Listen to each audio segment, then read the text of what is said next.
not my tires.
Welcome back to the channel, ladies and gentlemen. So you join me in my E93 335Is.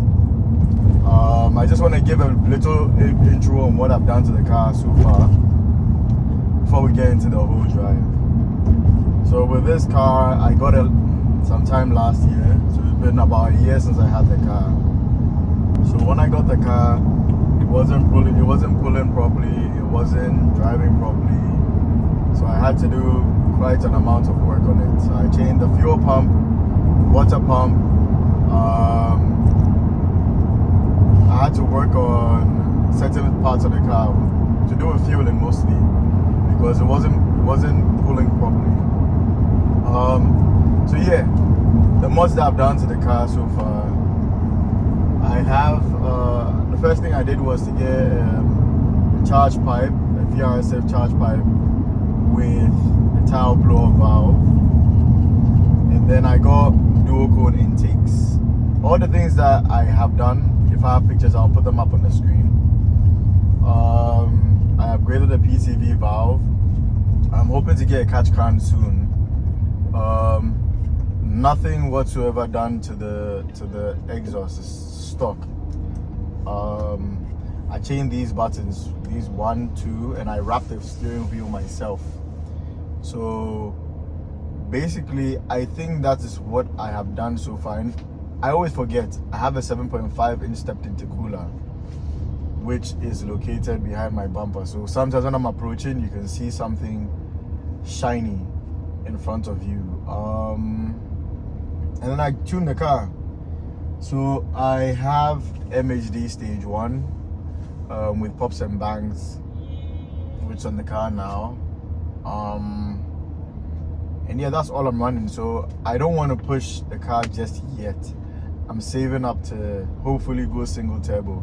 I was piecing a kit for upgraded twins, but I don't think that's the route I want to go down. So everything I returned.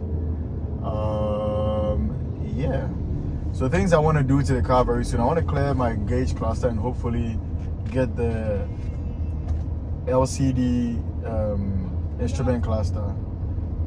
This check engine sign is because I have a boost leak.